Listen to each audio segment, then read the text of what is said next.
We are back. This is another episode of Sports with the Z and a T. I am Bryce Linsky alongside Taylor Lattimore. We are, of course, sponsored by Mohawk Honda, Johnstone Supply in Troy, and Saving Face Barbershop up in Saratoga Springs, presented by Gozilla Media.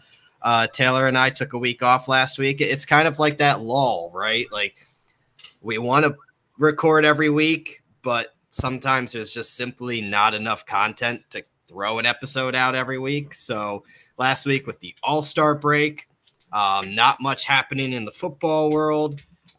Baseball's in a lockout, which is what we're going to get to in a second. Kind of eliminates the options a little bit there, Taylor. So that is what the absence was about last week. But we are back. The NBA is back post All-Star break. The NFL is underway with its combine. And then, of course, the big news that we will get to now, leading off, no pun or pun absolutely intended, the MLB. No deal. The lockout is getting worse. It broke today. We record on Tuesday. It broke today around, I'd say, about 4 o'clock, just about an hour before the 5 o'clock deadline, that the Major League Baseball Players Association agreed unanimously not to accept the MLB's so-called final proposal. There was no deal on a new collective bargaining agreement, and that has led to the MLB canceling the March 31st opening day, including the first 6 games of the season. We heard Manfred talk today. The union addressed the media a couple minutes ago, releasing a statement pretty much pushing all the blame back. And you know how this all goes, pushing the blame towards the commissioner. As Rob Manfred said, you know, they're doing this, that, and the other, and honoring what the MLBPA has wanted for years, which hasn't exactly been the case. The MLB's final proposal, and I know a lot of people don't really like to look into the nitty-gritty of CBA contracts, and they're sometimes very hard to explain, and we will do our best to do so. But like I said, the MLB's final proposal, which was unanimously voted against by the MLBPA around 4 o'clock today on Tuesday, featured an increase from $25 million to $30 million in pre-arbitration bonus pool each year for the length of the deal. The union wants to begin with $85 million in the pool and go up $5 million each year. So that kind of shows you how big of a gap simply on the pre-arbitration bonus pool that they are apart. And a lot of this disagreement has been economics.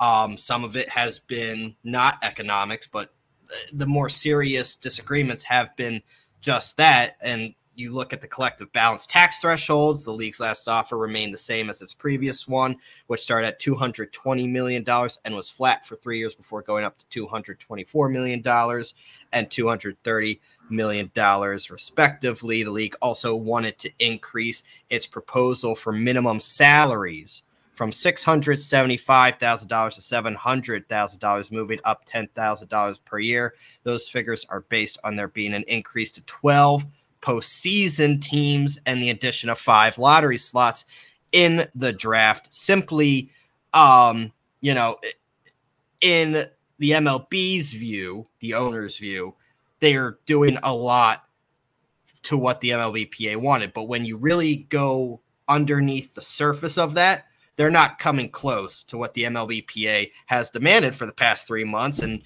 here we are. This is where it gets frustrating. They've had 3 months to get a deal done, and the owners and players have simply not been able to agree on a new CBA, and that is why officially, at least, at minimum, you will miss the first week of the 2022 regular season. Yeah, opening day is going to be canceled, or at least postponed or whatever, and games will be canceled as per Rob Manfred and the MLB announcing that today. And yeah, it's just sad to see because, I mean, you gotta feel for the players, obviously, because, I mean, we as fans, there's a lot of money involved, and we know the owners are making, billions and billions of dollars off of this, and MLB is making billions and billions of dollars. And you want the players, the people who are actually responsible for the product on the field, you want them to get paid. It's the same thing, same gripe you have with any sport, like women's soccer. Like, you want them to be paid because they're the reason that, you know, we're winning World Cups and whatnot. Is on the women's side, is because of our women, and the players, and you want the players to be paid. But on the flip side, obviously the owners, you know, they want to hold on their money as much as anyone else does. I mean, we all don't want to lose money. And even if it's an exorbitant amount of money that we can't really fathom, millions and billions of dollars, they don't want to lose that either. And so this is where they're at. And it seems like they're making almost no headway, because what we've heard from reports, especially in the last couple of weeks, is like, oh yeah, that last meeting lasted 15 minutes. So it's like half of our podcasts last longer than their negotiations. Like, we're at 5 minutes. You talked for nearly 5 minutes right there on the intro, and good talk, right? Good talk. That's like half of what they've done in the negotiations, and so it's kind of crazy to think about. Like we'll 10 minutes from now, we will have talked for as long as the MLB and the MLB Players Association talked. And it's kind of insane. And I think the longest I've heard a report was 45 minutes. That's the longest that they've talked in these negotiations. And so it just seems like it's going nowhere. And you wonder, like, is this just the beginning of the lockout? Like, how long is it going to last? Because as much as the players, you know, they want to have a fair deal, how long can they go where they're not making any money, yet, like, they're not getting paid, they're not playing games aren't going on, no one's making money. And so you wonder, at what point does the buck stop and they just try to make a deal? Obviously, the players, I don't think they're going to blink as much as maybe the MLB will, because the MLB is losing all of that money. And like, the players, they just want to be fairly compensated. And, you know, player salaries have been going down recently, and for the last 4 years, I believe. And so that's part of their problem. They just want to be fairly compensated in their eyes. And yeah, so it's tough, especially for us fans. Like, you know, I think we talked about it the other day, or I don't know if it was on the air or off the air, where we were like, at me as a Yankees fan, it's like, I want to see the games played, but then it's like, as a Yankees fan, we're so up and down lately. It's like, do I want it to actually happen? But yeah, obviously, eventually we want these games to be played. So, you know, we're hopeful that they can come to some type of agreement, maybe get more than 45 minutes of negotiations, and like, that'd be a start. Yeah, I mean, just like some headway. It seems like we're not making any progress. I haven't heard of any like movement on either side. Where they're like kind of giving up ground. The past 2-3 days leading up to the decision today, I mean, it just started too late. But I mean, they were in the war room for about 16 hours on Monday. Ended about 1 o'clock in the morning Eastern time, and then restarted again around 11 o'clock. And that's the problem, though. The real negotiations haven't taken place, and really didn't start to take place until the final week of February.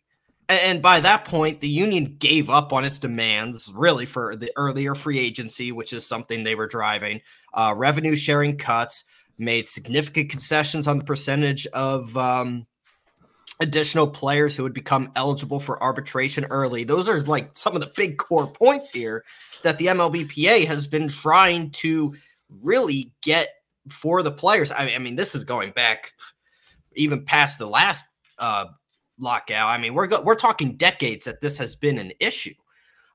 Owners, in turn, made more generous proposals around minimum salaries, the luxury tax threshold, and the additional player pool. But, I mean, like we've been talking about, that gap is too wide. Owners don't want to spend significantly more. I mean, that's plain and simple. Players believe, given the additional cash that will be provided by an expanded postseason, which is what the owners are throwing back at the players, not to mention the upcoming influx of gambling, that's an aspect of this that hasn't been talked about, really. They should be receiving more money. And I mean, there's like, look, there are several macro reasons this hasn't gotten done. Players' deep-seated mistrust of ownership. Let's start there. I mean, that has been loud and clear for years. Desire to make significant gains on collective bargaining agreement that was gained by savvy front offices, nationwide penchant for corporate billionaires to maximize profits no matter the blowback. At the onset of these negotiations, owners expressed a willingness to reallocate the money that goes to players, but not increase it. In other words, their stance this entire time, Taylor, the pie could change, but not grow any larger. And that right there is why we haven't gone anywhere in these negotiations. And I mean, I said this to my buddy, I think, oh God, I mean, this has gone on since about December at this point. I think I said before even the official lockout, I'd be shocked if there's baseball before Memorial Day this year. Mm-hmm. I believe that. I mean, that's the way that it's been going. Like, it's the direction that it's going. Like, even with today, like the announcements that that games will be canceled, that opening day is going to be pushed back. I don't think it has it hasn't had a huge effect. Like, it's not like, oh, let's rush to the table now that games are actually being postponed. Like I said, like, I think that the players, they were fully prepared for this, and at least for now, they don't want to give up ground. They don't want to blink in this game of chicken. They don't want to be the first ones to move. And I mean, that's how you got to do it. If you're not getting what you want, you have to have at least a back and forth. And if the MLB is not going to budge on certain things that the players really want, and you talked about all the things that the players have given up that they really wanted and that they're giving up, and they're giving up things, and the MLB just doesn't seem to want to match them in terms of coming to a compromise. And so here we are. We wait and see if anything changes now that games are officially like being canceled, in the process of being canceled. Will it change anything? And right now that games are being canceled, and I think that the urgency is starting to become realized. I mean, it's a shame that it took that, and it should never take that. And you look at leagues that have successfully created new CBAs over the past couple years, the NFL, the NBA. I mean, the NHL, each of these leagues have had lockouts over the past couple of turns, and that just tends to happen. That does happen from time to time, but nothing has been ugly. I remember the lockout back in like 05, 06 for the NHL was really, really bad. It very similar to this, for different reasons, but similar. And that season wasn't played at all. The entire season was missed. This kind of reminds me of that. Now, I think in today's day and age, that I don't see an entire season going to the wayside. But I mean, when you look at where we are now, looking at both sides, if there's a side that has leverage in negotiations with the regular season continue to be delayed, it's the owners. Plain and simple. They're billionaires, and they often own their franchises for decades. And they pass them down through the family, on and on and on. And over the long haul, a few missed games within a season is a blip on their radar. That they don't look at the big picture. They worry about themselves. Players' careers are significantly shorter. Thus, so is their earning power, right? They make significantly greater sacrifices when games are missed. The bet being made by owners is that missing paychecks will fracture the union enough for the players to come down further to their side. And so that's where the owners are. I mean, this is kind of like, your typical game of who blinks first. The MLB Players Association has been preparing, like you said, Taylor, they've been preparing for this since the last CBA was signed. And that was, more than 5 years ago at this point. They stored away a significant chunk of licensing checks to play the payers during a potential work stoppage. I mean, this has been all in the works because the 5-year agreement was kind of like a Band-Aid on a gashed wound. I mean, that really didn't solve anything. It pushed this problem further down the line. And I think we're seeing its ugly head, sticking out now because of it. But beginning in April, players will be paid $15,000 a month. And that that doesn't come close to matching their typical salaries. And I mean, God, $50,000 a month, I feel sorry for you. But but the players have some leverage here. They do. Expanded playoffs, the financial windfall that comes from it, which the union was smart to tie to a full season. And the one thing that I will say, public support is in the players' favor too. I mean, let's be real. It's in the players' favor because we all see it. The blame for a shortened season, the ripple effects of it all, that falls on Rob Manfred. He is at the mercy of the owners who employ him, but it's his job to build enough consensus to strike a deal. And that's the problem. We're not close. Yeah, and obviously we're on the side of the players. I mean, the players are millionaires as well as the owners are billionaires. But I mean, if there's one of the two groups that I think us as fans and people in general can ally themselves with, it's at least with the players, because the owners are making money off of, I don't want to say nothing, but essentially nothing. Like, they own the team, but the players are the ones who do the damn thing. Like, they play the games. They're the one that draw the crowds. It's your star players that win the games, that draw the crowds, that get people, that fill the stadiums. So obviously, I'm on the side of the players. Obviously, I want the players to make what they deserve. And it also just sucks for baseball that this is happening now, because of the fact that we just had a pandemic. We had a shortened season. I know, we just went through this. Exactly. And we went through it because of COVID. And then now that this is hitting at the same time, it's just a bad look for baseball, and it doesn't help grow the sport at all at a time where the sport is declining for all intents and purposes. Like, football is the big sport. Obviously, we all watch football. We all watch the Super Bowl. NBA, I like the NBA more than baseball, honestly. NBA is my favorite sport, but they're trying to grow a fan base, especially with newer fans, younger fans. And this crap is not helping. It's just not. No, well, and that's been a big talking point too. I mean, MLB and baseball in general has struggled for so long to really grow the sport and get the younger generations involved and interested into the sport. And obviously, through rules and different changes, they have tried to do so, much to the pain and agony of us true baseball fans. Mm-hmm. But that's just it.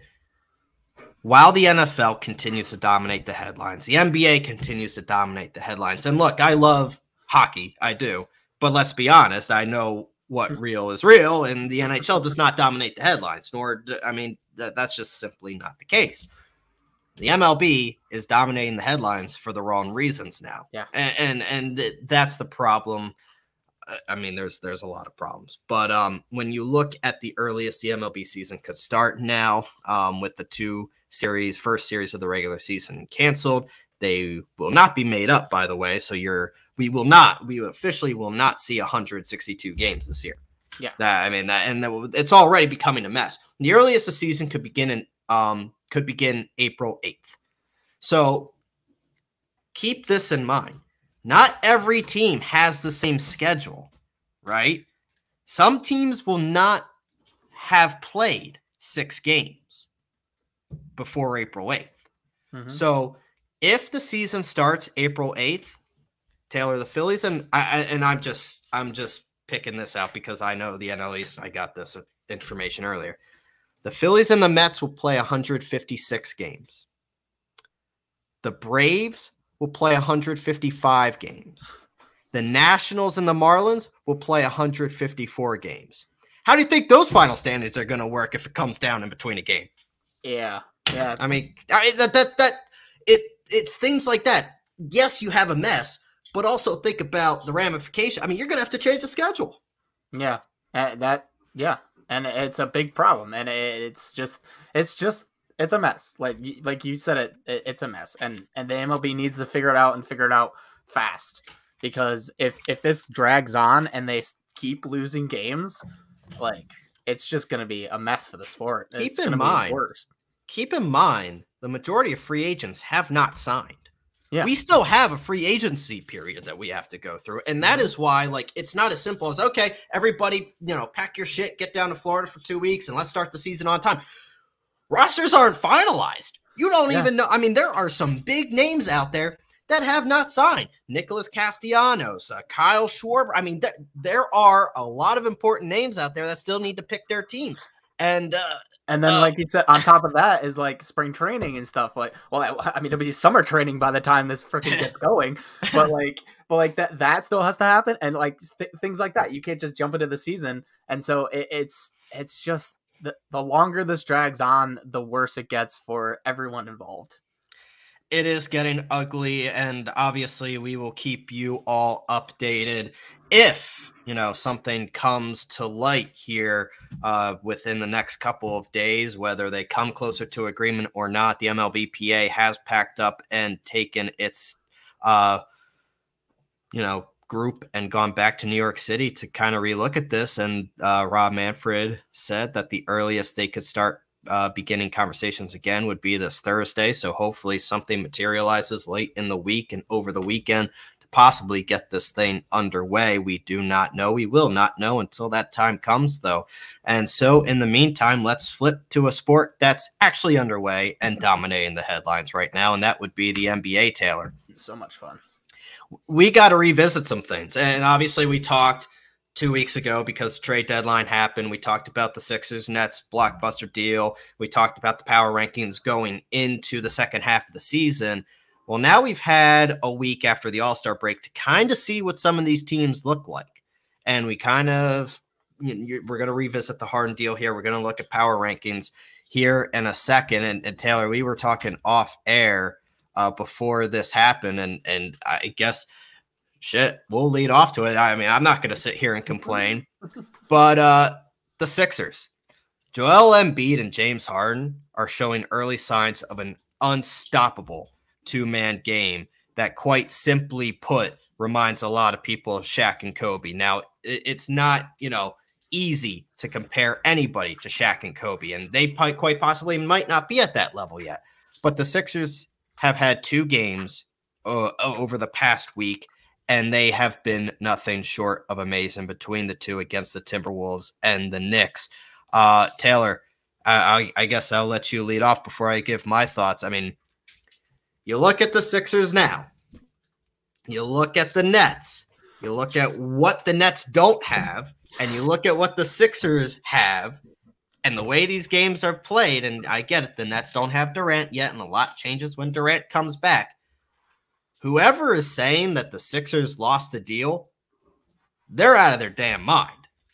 Well, I mean, I don't know who is saying that, but you're right. Like, if anyone who says that they lost the deal is just not watching basketball. You would be amazed at some of these national pundits that think that the Nets are going to be better off than the Sixers.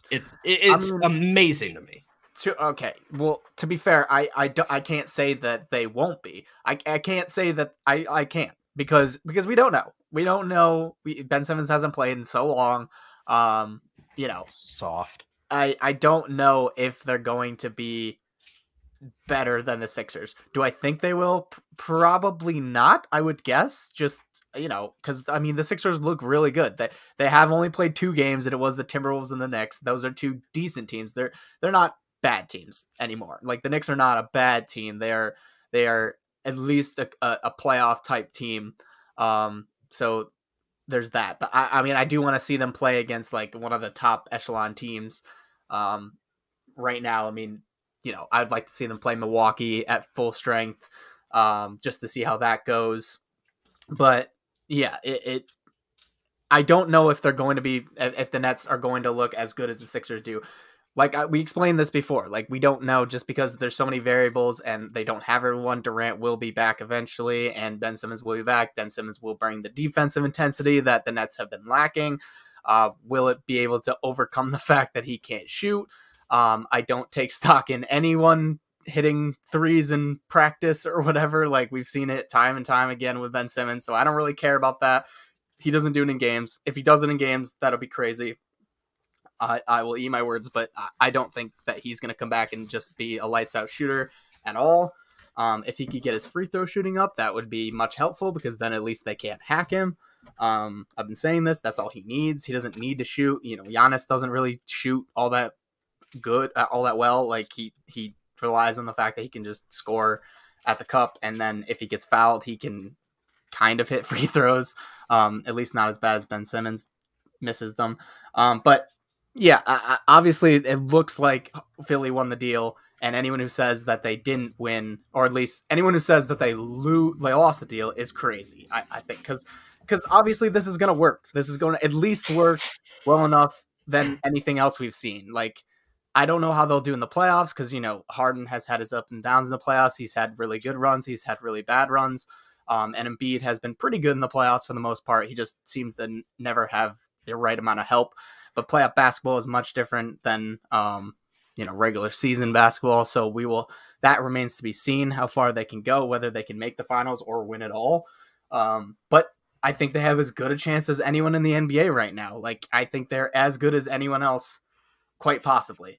And we'll see as the season goes on if they're as good as like the likes of the Warriors and the Suns when they have Chris Paul. But I think they're right up there. And to me, like, when you look at the Sixers, obviously they are defensively sound, but they are now becoming one of the better offensive teams in the league as well. And you saw Joel Embiid gush about what the presence of Harden was doing for him over these past 2 games, Embiid was sitting there saying, I've never had easier looks in my entire career than what I've had now that Harden is here. And that, simply put, you can't focus on just Joel Embiid. That's what teams were doing. Double teaming Embiid. Now, was it working? No, but you didn't have those other options. Now with James Harden here, we saw them completely dismantle a Minnesota team that, let's be real, has been very solid all season long and has been playing well. This, to me, has been the best case scenario to the start of this era. Embiid has been dominant. Harden has been untouchable. And the not talked enough about part of this, and Taylor, I know you're going to agree with me on this, is that Tyrese Maxey has blended in perfectly for not being the primary guard. He's almost been better now that he's not the primary guard anymore. Yes, the Sixers have some depth issues. Potentially they're going to get DeAndre Jordan here in the next couple of days once he passes through waivers. But you're looking at a team that's going to be ridiculously tough to play come playoff time, and led by Embiid, who I don't see how he doesn't win MVP. If he doesn't, again, it's going to be the biggest crime in the NBA. But James Harden's not negatively affected. I'm over the Jokic Embiid conversation. I am. We allowed it to happen last year, or I'm not allowing it again. It's really how you view the MVP award, because there are the stats that show that when Sixers. I know, but there's the stats that show that when Jokic is on the floor for the Nuggets, they are the most dominant team, and when he's off the floor, they are the worst team. And so that's a discussion for another day. All I'm saying is Jokic has an argument. Jokic definitely has an argument, and so does Giannis. But I would take Jokic over Giannis. I would take Ja before I take Giannis. that also could be true too. You could make that argument too, and I would accept that. I'd almost take Ja over Jokic. I don't know about that. That's it's going too far, man. I said what I said. What I said. The thing is,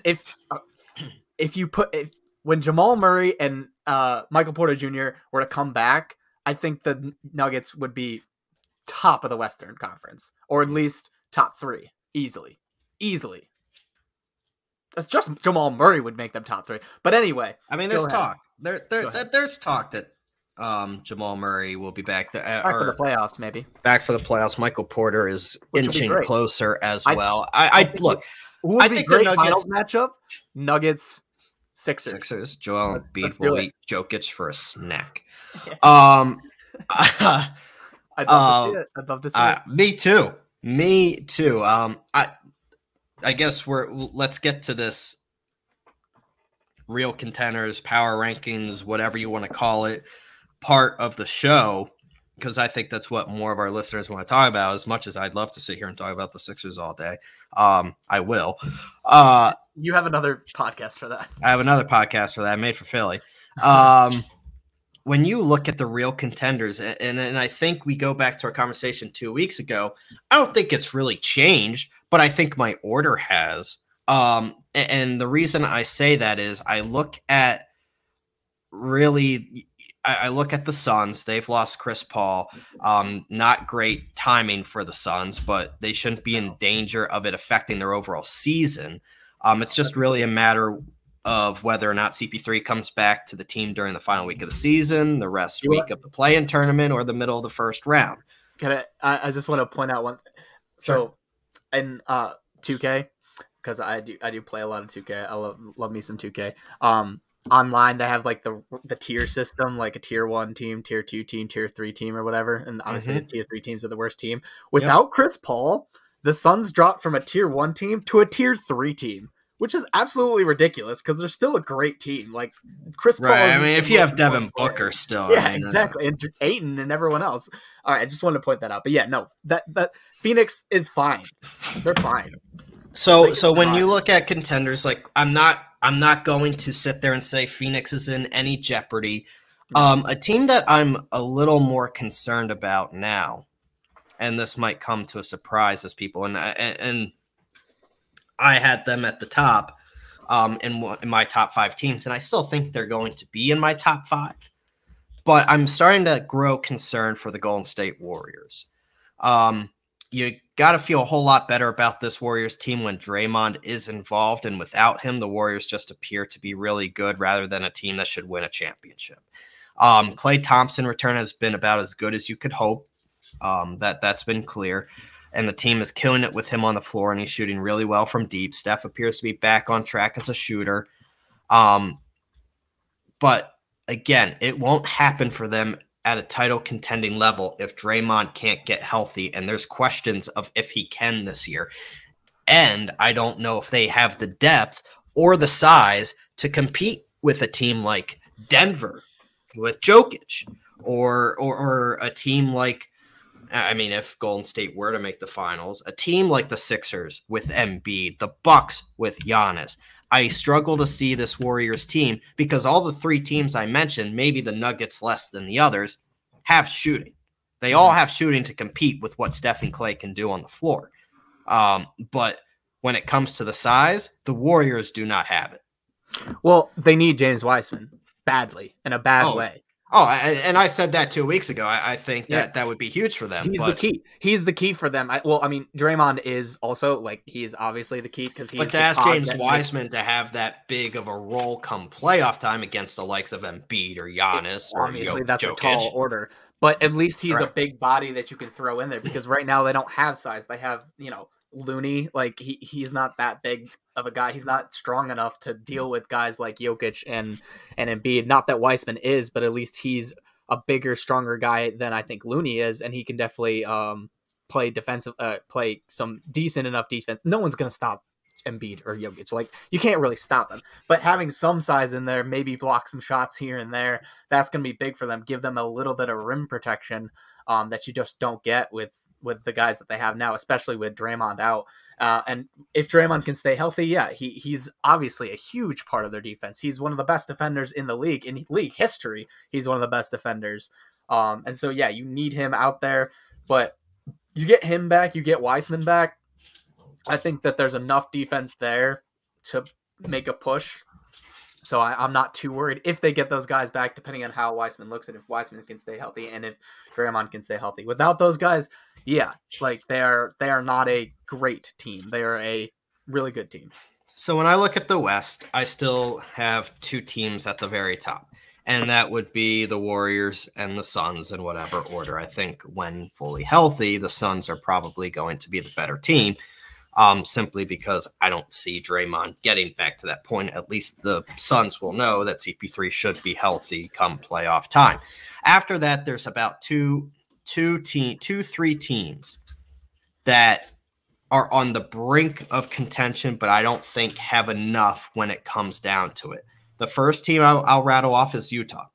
When I look at the Jazz, Gobert, Conley, Royce O'Neal on the floor together should be a pretty good defense. But when you actually look at it, they are tied for 11th in defensive rating, which actually is not very good when you look at that talent alone. Mm-hmm. Regardless, the Jazz still put the ball in the basket almost as good as any other team in the league. Donovan Mitchell is playing lights out right now. And this is a Jazz team that has been scoring at a very good clip. Another team that I look at, led by, and I mentioned his name before, Ja Morant, the Memphis Grizzlies. I think this team is close. I don't think they have enough to really compete this year. This is probably the best season in Memphis Grizzlies history. They're on pace to win 55 games. The 2012-13 Grizzlies won 56. But I still think, when you look at this Grizzlies team, it's got to be better. The way Ja Morant is leading the way, the Grizzlies season just feels like it means more. This feels like the start of something special in Memphis, whereas the 2013 Grizzlies team just felt like a good story. Ja is certainly throwing himself in MVP contention. I just think outside of him, they don't have enough. And then when you look at the other team, Taylor, that I'll throw out in the West to round out my top 5 in the Western Conference, the Denver Nuggets. And we talked about Jokic a little bit already. Team has a far better record, though, than should be expected with their missing components this season. As much as Jokic deservingly gets credit for keeping the ship afloat and moving full steam ahead, this could have been a mitigate failure of a team without Jokic on the floor. And it hasn't. So give the Nuggets some credit where credit's due. Jamal Murray and Michael Porter Jr. back on the court would be huge for this team. But simply put, who knows how up to speed they're going to be come playoff time and how much of an impact they're going to have on that team come playoff time. I mean, the Nuggets, the conversation with them for years has been, it's been the Jokic show, but nothing else. I mean, obviously Jamal Murray's injury was devastating to their chances last year. I don't know if he's going to be fully healthy enough to give them a real chance this year. It just seems like the same story from one circumstance to the next, that the Denver Nuggets simply do not have enough pieces to compete with the Suns, with the Warriors. I struggle to see them making it out of the West. Yeah, I agree with you on most of your picks there. I don't have too much of an argument. I do think that, Phoenix, Golden State, they're the top 2 in whatever order you want. Phoenix, has the better record right now. You give them the edge right now, except that they don't have Chris Paul. Without him, they're still a decent team, obviously. And not a decent, they're more than a decent team. They're still a good team with him, maybe even edging on a great team. They still have great defense. They have length. They have scoring. They still have Devin Booker, who can put the ball on the floor and score from anywhere. So you give them all that. Golden State, we just talked about them. Obviously, they need Draymond and I would think Weissman back to make a deep run. Memphis, I still think could make a run, but they may be too reliant on Ja. I mean, they have the size with Steven Adams and stuff, and Desmond Bane can score. As well as anyone for a number 2. Like, he's a pretty good number 2 in terms of he can just shoot the ball well and provide that scoring. But it's going to be weird. It's going to be interesting in the playoffs to see how teams start guarding Morant and putting all their focus on him and a 7-game series, making adjustments to try to slow him down, and whether he can overcome that. Because playoff basketball, as much as the regular season is important, playoff basketball is just so different than regular season basketball. So in a 7-game series, when you have time to game plan for every contingency and make adjustments on the fly in game and after games, I don't know. I don't know how he'll be able to carry this team very far in the playoffs. Utah, I've always had a problem with, because in the playoffs, it gets hard. You can sometimes run Gobert off the court just because of the fact that he can't space the floor as well as other big men like Jokic or Embiid, because he doesn't have the outside shooting touch to do that. And then with Denver, it all depends on if Jamal Murray or Michael Porter Jr. come back and how well they look. Because, if Jamal Murray can come back and be half as good as he was like the bubble season, then they can go as far as him and Jokic can take them. Don't know how far that is, because even in the bubble season, they didn't make it too far. And they ended up getting knocked out, I think, I'm not sure if it was the second round or whether it was the conference finals. I remember the bubble was a dark time for me, so I try to erase that from my memory.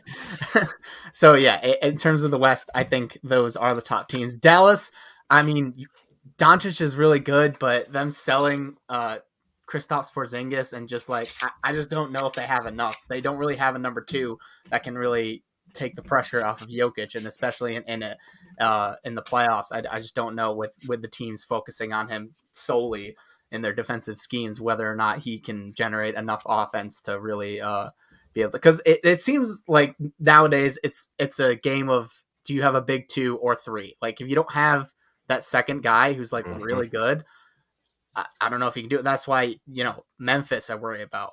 Right. Phoenix has, they have Booker, but they also have Chris Paul, and Chris Paul can generate enough offense that he can almost make a second or third type scorer out of Ayton or whoever else just with his passing.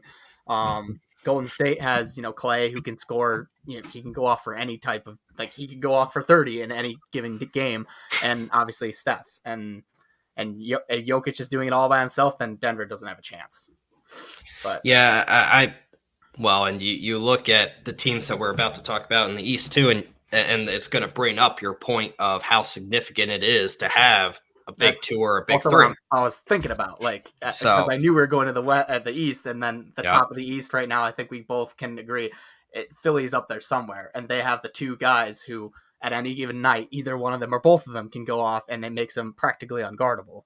Correct. So, I mean, you took the words right out of my mouth. Let's go right to it, the Eastern Conference. And I think, to me, the clear top team, the way they've been playing right now, to me, has to be the Sixers. And I know the Heat are in first place, and they deserve their due. We'll get to the Heat, I promise.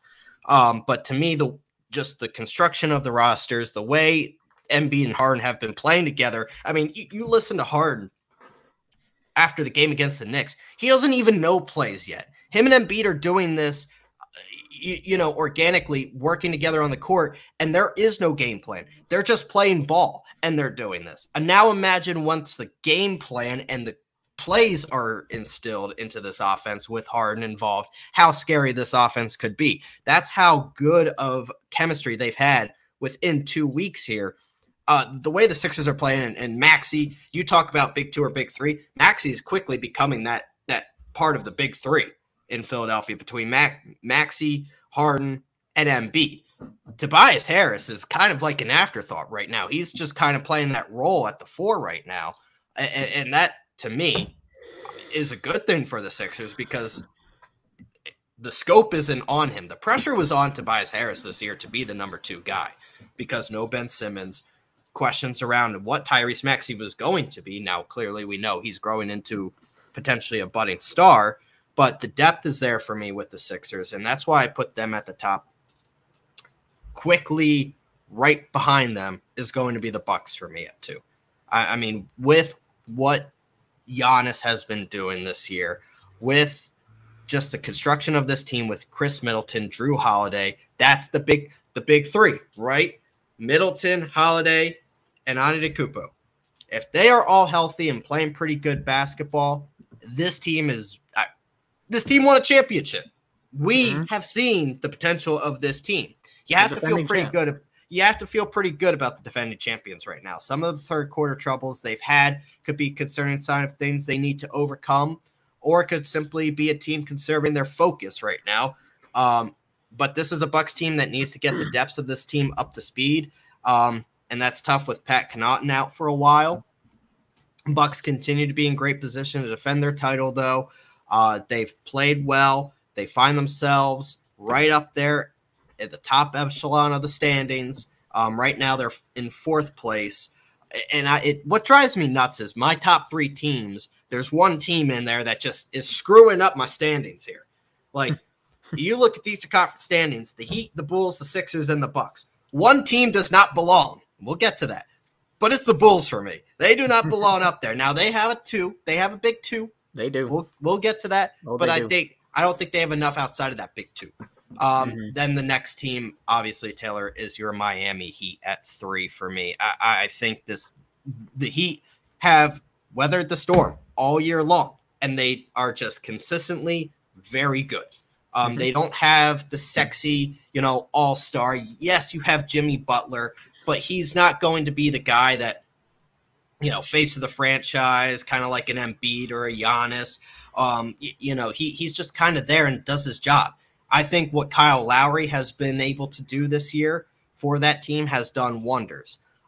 Even with all the time missed, they're fighting for the top seed in the Eastern Conference. The positives around the Heat are almost endless to me. You've seen growth from the bench to a place where no longer doubt about the depth is there. Sixth man of the year. I'm calling it right now. He's going to win sixth man of the year. Tyler Hero. Like, he has almost no competition. Like, he has locked it up. He puts up 20 off the bench basically. He's back. He's back to being the player you'd want to have at your disposal. He's the guy that I bought his jersey for. Like, people were ratting on him last year because he had a down year, but he's totally back, and like, he's the guy he was supposed to be. Kyle Lowry and PJ Tucker have fit in perfectly with Butler and Bam. The one thing of concern that still exists for me is we don't know what Bam will be like in the postseason. When you look back at their embarrassing, absolutely dreadful performance against the Bucks last year in the playoffs, the Bucks were content with Bam having the middle of the floor wide open. He froze in that moment. And within that strategy, it was the opposite of what we saw in the bubble. I mean, right? I mean, Bam had a great season in the bubble. So which Bam is going to show up for the Heat in the playoffs? I think a big reason why the Heat were so successful is because Bam has been playing so well and played so well in the bubble. You saw what happens when he doesn't. I think, to me, the Heat finish with either the 2 or the 3 seed. I think this is a team that's set up to make a deep postseason run. However, at some point you're going to run into the Bucks or the Sixers, and I still question if they have enough to beat those 2 teams. Yeah, in terms of the playoffs, I like my Heat as much as the next guy. Like, they're my team, but I give Milwaukee the benefit of the doubt, being the defending champs. When it comes to playoff time, I'll probably put them number 1 because, they haven't shown you anything glaring that's truly wrong with them. I mean, Chris Middleton kind of having a down year, that maybe is the biggest concern because he is their number 2 guy. He's the guy you need to score, to make those clutch shots, because Giannis doesn't shoot. So if Giannis is getting boxed out of the paint, then you have to rely on Chris Middleton to be able to make tough shots around the arc and in the mid-range. So that's probably, I put them at number 1 because I still think and believe that they have all the tools at their disposal to make another deep run, and they could definitely come out of the East, and I would not be surprised. At 2, I'll put the Heat there right now. I want to see Philly play I would love them to play the Heat. Like, I want to see how they play against the Heat. The Heat are such It's coming. I know. And the Heat are they're a weird team, right? Because they don't have the superstars. You wouldn't say that Bam is really a superstar. Jimmy. No, they don't have that. They're just a well-constructed team. Exactly. They do not have, and that's what I said, to the point of, like, Butler, he's a star, but he's not that face of the franchise guy. Like, Lowry is very good, not a star. Lowry, Butler, you have Bam, very good, not exactly a star. PJ Tucker is a role player. Like, Tyler Hero, I mean, I think everybody wants him to be a star, but he's not. I mean, he's a good role player. He's a walking bucket. So the Heat are very well constructed, but they don't have that face of the franchise star that could take over a game and put the game on his back and go and win it. But the thing is, they don't have a guy who does that consistently, but we've seen Jimmy Butler do it. And bubble all you want. All you want. He was fantastic in the finals. Absolutely. And I know that a lot of people they cry bubble all the time, that it was so weird and different, and that's why people played it. And maybe that's true. They weren't playing with a crowd, really. They had the screens, but it wasn't real. And it was probably mostly silent they were like pumping in crowd noise, like 2K crowd noise half the time. So I don't know. I still believe that they can do it because they have such versatility. Like, you don't need Jimmy necessarily to go off all the time because you have Bam who can go off sometimes. You have Jimmy who can score sometimes and go off. You have Hero off the bench who can put up 20 points. You have Kyle Lowry who can score. You have, Duncan Robinson, if he has a good night shooting from 3, he can bang home a couple threes and get to 20 points really quickly. They have a lot of good pieces, and they're a well-constructed team, and they play team basketball. And I think that's why I can't put them too low, because I do believe if they play their brand of basketball in the playoffs, they could be successful and they can make a deep run. And I think they can beat just about anyone if they play solid, good defense, team basketball. And it's okay that you don't have two people doing all the scoring. It's okay that you don't have a Harden and Embiid doing all the scoring because you have, players who can exchange and they can each like shine a different night. And I think that can work. That could definitely work. So I'm excited to see, because I don't know, in the playoffs, if it comes down to it, can you put Jimmy Butler on Harden and really slow him down? Because Jimmy Butler is a mad defensive player. Like, especially in the playoffs when the game's on the line, he's a guy you can put on the best player and he can really be a disruptor. Can Bam slow down Embiid? I don't know, because no one really can. So well, and that's just it. Like with the Sixers, you have to pick your poison, and that's kind of like it. Look, if you leave Harden wide open, he's going to kill you.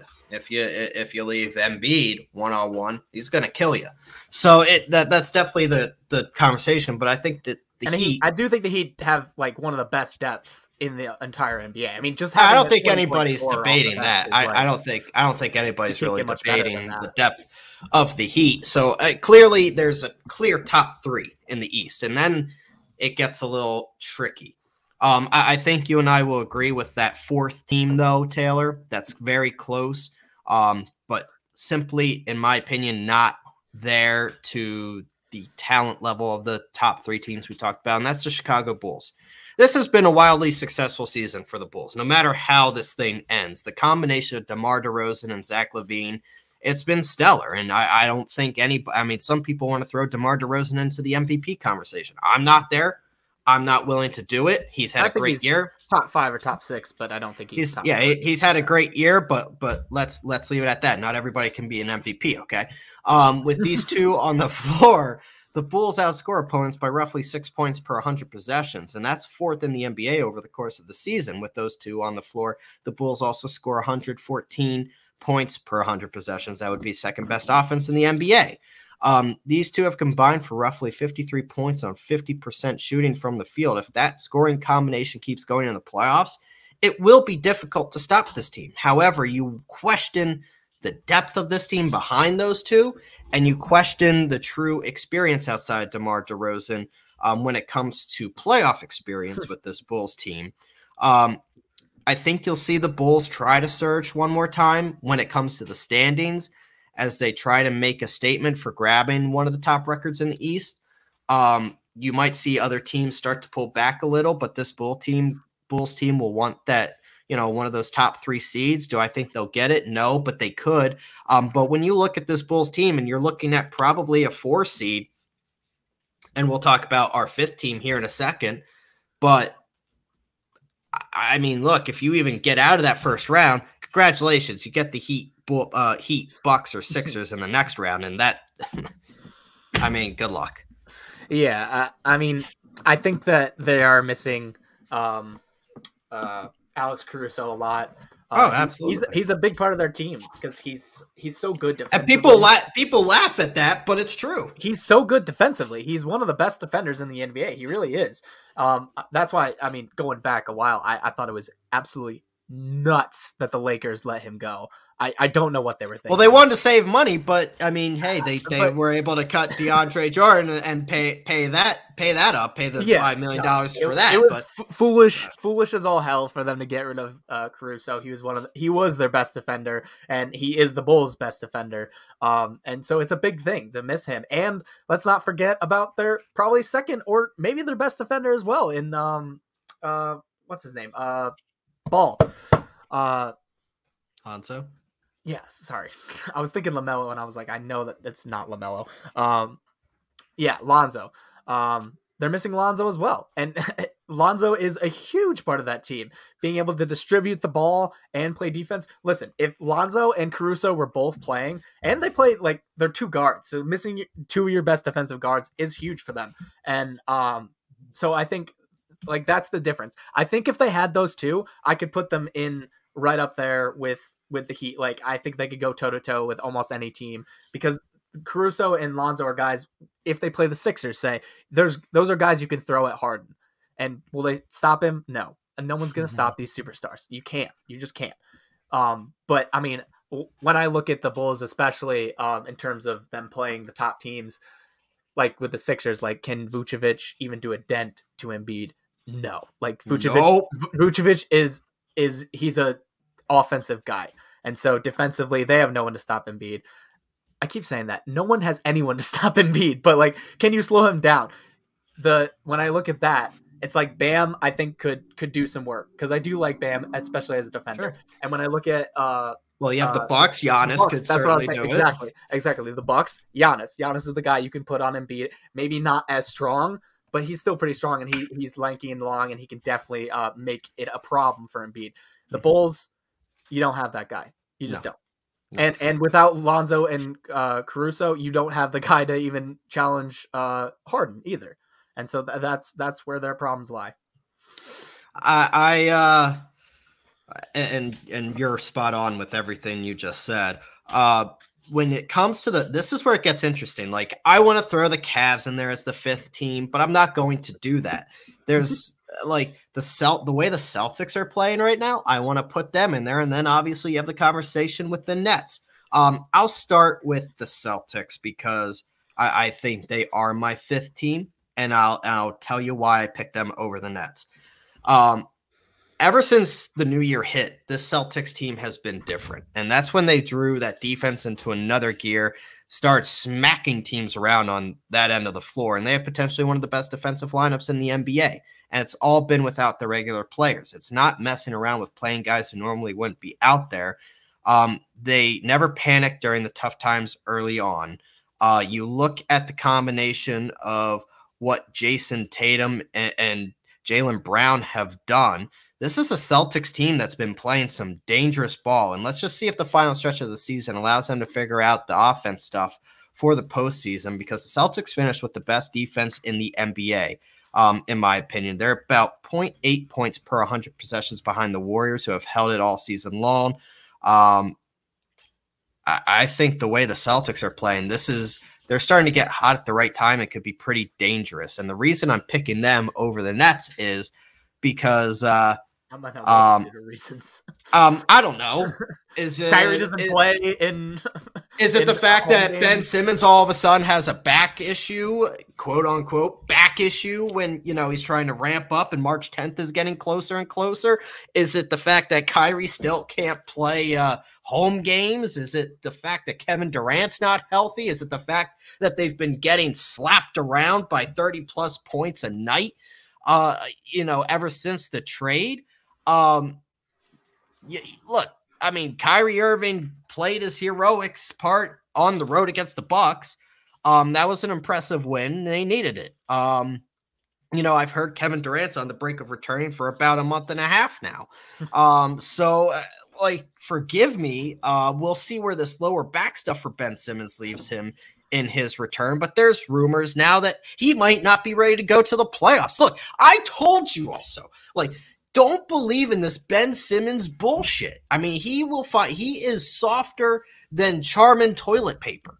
I mean, this guy, you are not, even if he does come to the floor, God knows what he's going to be. I mean, Ben Simmons can't hide from his demons for long. If this Nets team will make the playoffs. But potentially right now, you're looking at the play-in tournament.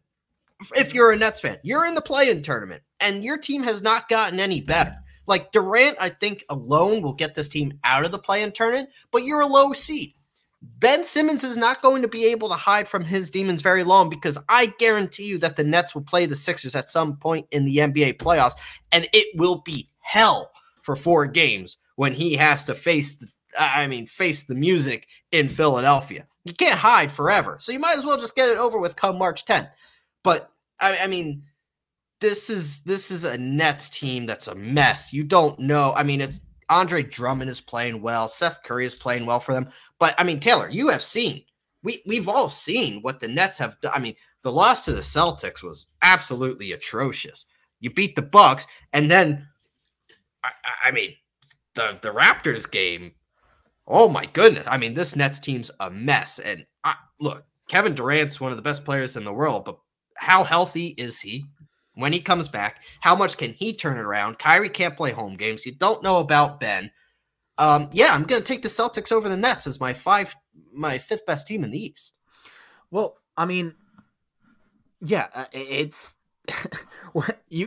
I can't really judge the Nets as they are. I don't have the animosity towards Ben Simmons that you obviously do. So I'm giving him a pass on his back issue because I really don't think it's a. There is no back issue. There is a back issue. Yeah.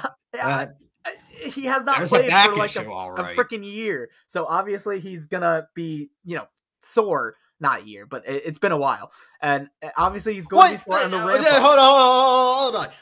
You're telling me this guy hasn't been in the gym?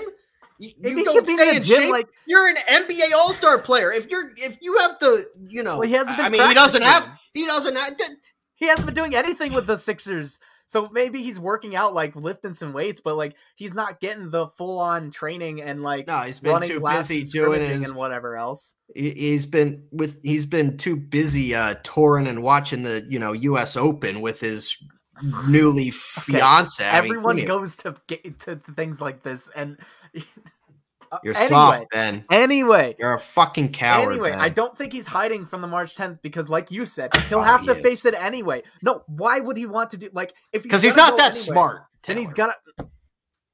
What to LSU? He's not that smart.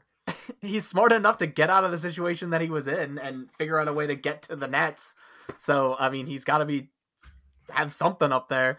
But either way, you can't really judge this Nets team because. You want to know the starting lineup that they had against the Raptors? Joe Johnson, Brett Brown, Andre Drummond, Patty Mills, and Seth Curry. But I thought Seth Curry was going to be a perfect replacement for James Harden. Okay, no one thought that. No one is saying that. You listen to these national. I wish I had the clips up. I need to go back and pull them up. But no one was saying that Seth Curry was going to carry a team by himself. Is he a great compliment when you have Durant and Ben Simmons? Yeah, he is, because he's a lights out knockdown shooter, and that's exactly what you need to space the floor. Because Ben doesn't space the floor, and Durant, he needs space to work with, and not that he needs a lot of space because he's like the second best player in the world or third best player in the world, depending on who you ask. Some people would even put him number one.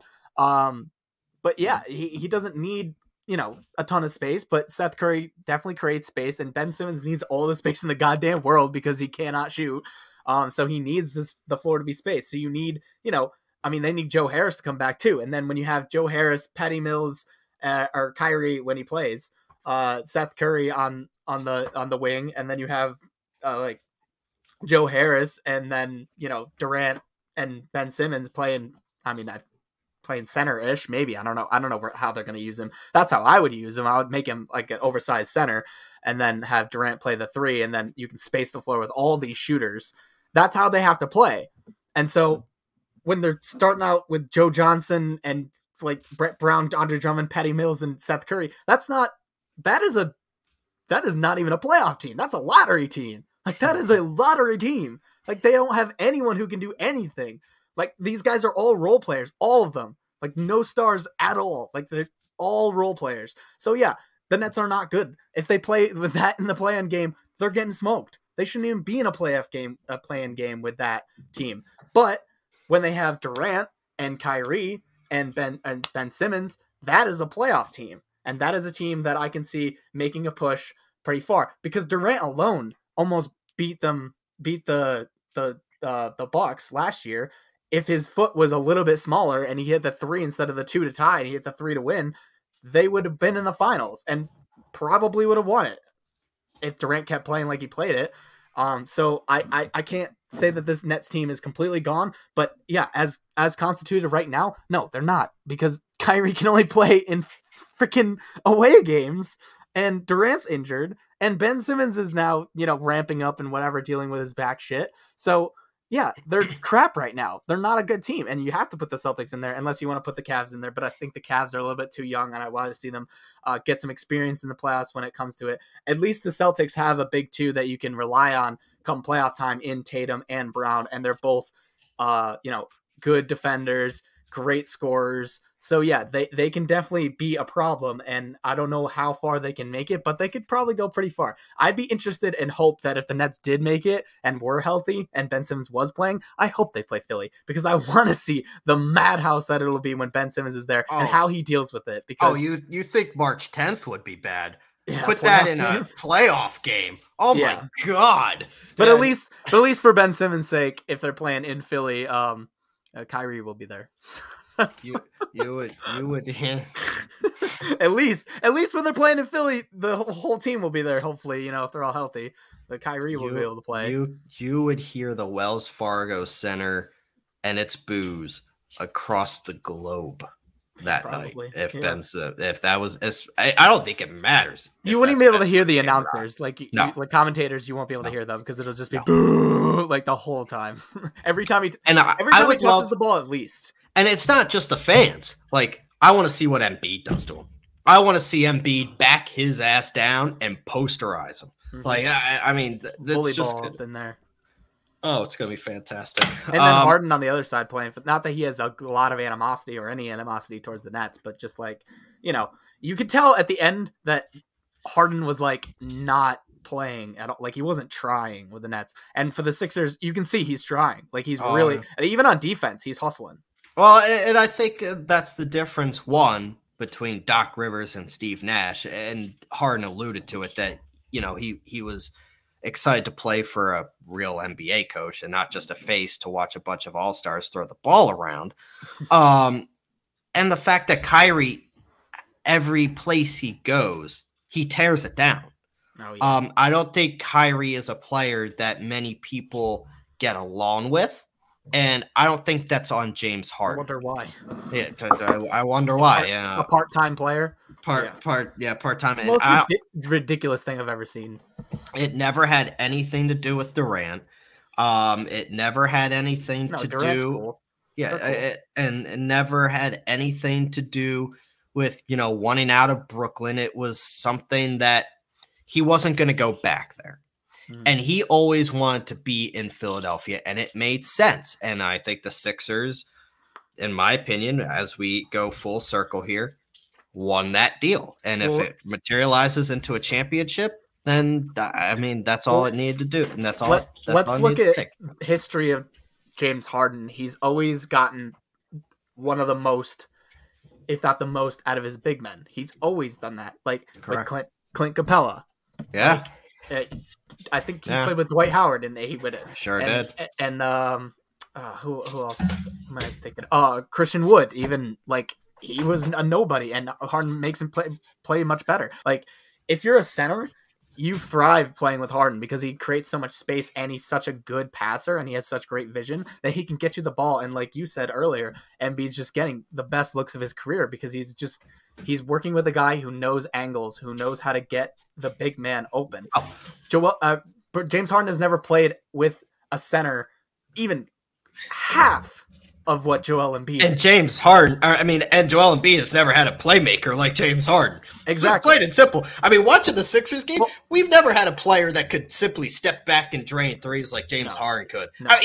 Never have had it. It's been very refreshing to watch. Simmons is a great playmaker, but he doesn't command the attention of so many defenders because of the fact that James Harden can beat you with the three, with the step back, with the drive, he's lethal at all three levels, and because of that, he gets like not just the attention of his main defender, the entire team, or at least the entire side that he's on, has to watch him and pay attention to him. He has the gravity, similar to how Curry has gravity, not as much because he doesn't do as much off ball, but when he has the ball, he has immense gravity, and that he knows how to use that in order to get Embiid open. And so, I mean, James Harden has never played with a player like Embiid at all. Like, he's played with like Chris Paul, who has been his best player, another guard who does the same type of thing. So it's like, I'll go, you go, I'll go, you go. But like, this is like, I'll go and I'll get you involved and I'll get you open looks. And then in turn, it gives me open looks. And so, yeah, this Phillies team is obviously very, very dangerous, and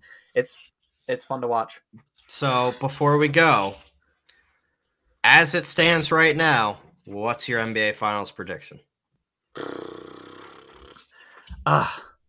We've had the deadline. We've gone through the All-Star break. We've kind of see what teams are with their new rosters. What are we looking at? I think coming out of the West, I think the Suns come back. The Warriors are the only team I think that really see. For me, I still think the Warriors out of the West. I'm banking that on Draymond's going to be healthy and Wiseman's coming back. That's my bank. I mean, you could say that for CP3 with the Suns too. I don't think it's going to be anybody else. I think it's between the Warriors and the Suns. I truly believe that. I'm going to go with the Warriors for conversation's sake, simply because I think Draymond's going to come back, and that's a big part of their success, and that kind of allows Clay and Steph to do what they do, and they could be more relied upon on the defensive end of the floor. But when it comes to the Suns, I mean, it all revolves around CP3. Can Devin Booker carry this team? Yes, he can for the rest of the regular season. DeAndre Ayton's good. We all know how good the Suns are. But I think they are going, especially the way CP3 has played this year, you're going to need him to get out of the West and go to the NBA Finals again. Agreed. You need to have him back. I was assuming that he would be back, like in saying that the Suns were going to get there, just like you with Draymond. Like I'm saying the Suns with CP3 are gonna, and then the East is so tough. I know you want me to say Philly, and I know that you're going to say Philly. Oh, absolutely, not a chance in hell I'm saying anybody else. Yeah, and I really want to say the Heat because I do think that they could do it. But I'll say the Bucks. I'd say Bucks Suns part 2, and I think Philly. I'll give them a full year. Next year, I think it's Phillies to get there. But I think this year, it might just be a little too early for them. I respect that. I just, the way Embiid and Harden have come out, and they're only going to get better when it comes to chemistry-wise. I just think this Sixers team, this trade was made to win now, and I think the Sixers team has the momentum and what it takes to win now. I just, the way they've been playing, I can't pick anybody else. If it was going to be someone else, it would be the Bucks. I agree with that, and I think we've both kind of hinted at that the entire show. I just think right now, I can't doubt Embiid the way he's playing. He's playing even better than he was last year. He's playing at an MVP level. Now he has the best playmaker he's ever had on the court. Do they lack some depth? Yes, they might be getting some help with DeAndre Jordan. But this is still a team that I think has what it takes to win it all. And the NBA, in my opinion, this year is as wide open as we've seen the NBA in a long, long time. Yeah, I'd agree with that. I mean, even on the West side, like I think one of those two will come out, but I could easily see like you can make the argument for Memphis could make it. I mean, could happen. I mean, yeah. I mean, maybe the Cinderella story continues and the Grizzlies just take it all the way to the NBA Finals. I mean, I think all of us really just had to pick the Lakers at the beginning of the year because how could you not simply be? You got to give it a chance. They've been an absolute utter disaster. Well, when it comes to the Lakers, like if Anthony Davis is not playing, they have zero chance. Zero. No. If Anthony Davis was playing, you give him a puncher's chance. Without him, and they have no shot. And the thing with LeBron is like he's still very good. He's LeBron, but he's no longer at the stage of his career where he can simply carry a team like he did. They have that executive or whatever said that, and that's fair. He shouldn't have to. He's 37 years old. This was supposed to be it's been beaten with a dead horse. It was supposed to be LeBron handing the baton off to Anthony Davis. Anthony Davis was supposed to be like the best player on the team by now, and he's just not. And he's not healthy. No, you're talking about this offseason, him potentially be traded, and a team of interest is your Heat. So, I mean, it's definitely going to be interesting to see what happens out there. Obviously, Jeannie Buss was seen leaving in the middle of the third quarter when they got absolutely obliterated on national television by the New Orleans Pelicans. I mean, I get it. You got CJ McCollum now, but I mean, come on. So the Lakers are a mess. We talked about who we think are going to make it to the NBA Finals, go ahead and win the NBA Finals. I'm going with my Sixers. My wallet says Sixers as well because I took that bet pre-deadline as well. But This was another full hour, Taylor, of Sports with a Z and a T, even though when we tried to make it shorter, it just simply does not end that way. Yeah, for all of the listeners out there, Bryce, when before we got on, he was like, all right, we're doing it tonight. I can only do 30 minutes to 45 minutes. Here we are. It's an hour and 13 minutes. Maybe one day. Maybe one day. Probably not, because we've tried it like 10 times now. If we haven't gone under an hour now, just imagine like when March Madness is coming on and the NBA playoffs are around the corner and the NFL draft is here and baseball maybe or maybe not, we'll see, is back up. Yeah, maybe. I hold out hope that one day we'll be under an hour. But we just like talking about sports too much. Especially the NBA, because I could talk about the NBA for like 5 hours. Oh, yeah, easily. I mean, you and I have done that for years now. We will talk about the NBA for hours on end. We would like to thank you for listening to this episode of Sports with a Z and a T. Once again, we are presented by Gozilla Media, sponsored by Mohawk Honda, Johnstown Supply, and Troy, and Saving Face Barbershop up in Saratoga Springs. You can find this and every episode of Sports with a Z and a T on Apple Podcasts, Spotify. Make sure you rate, top left-hand corner where the star is, as well as YouTube if you want to see our amazing faces. You could follow us on Twitter at sports_podcast, as well as myself and Taylor at ZBryce21 and at TLats with 2 T's and 2 S's. And with that, hopefully keep it locked into our Twitter accounts. Hopefully we have some baseball agreements coming on. Enjoy the NBA basketball. March Madness is approaching. Probably next week we'll start looking at the conference tournaments here in a little bit, looking at the landscape of the March Madness tournament, and as well as get closer to that NFL draft prep. It's coming, and it's one of the best times of the year, honestly, because spring's around the corner. Even though, not up here, apparently. It's like 10 degrees outside, but that's okay. Maybe one day I'll get back on the golf course. It's not going to be anytime soon, though.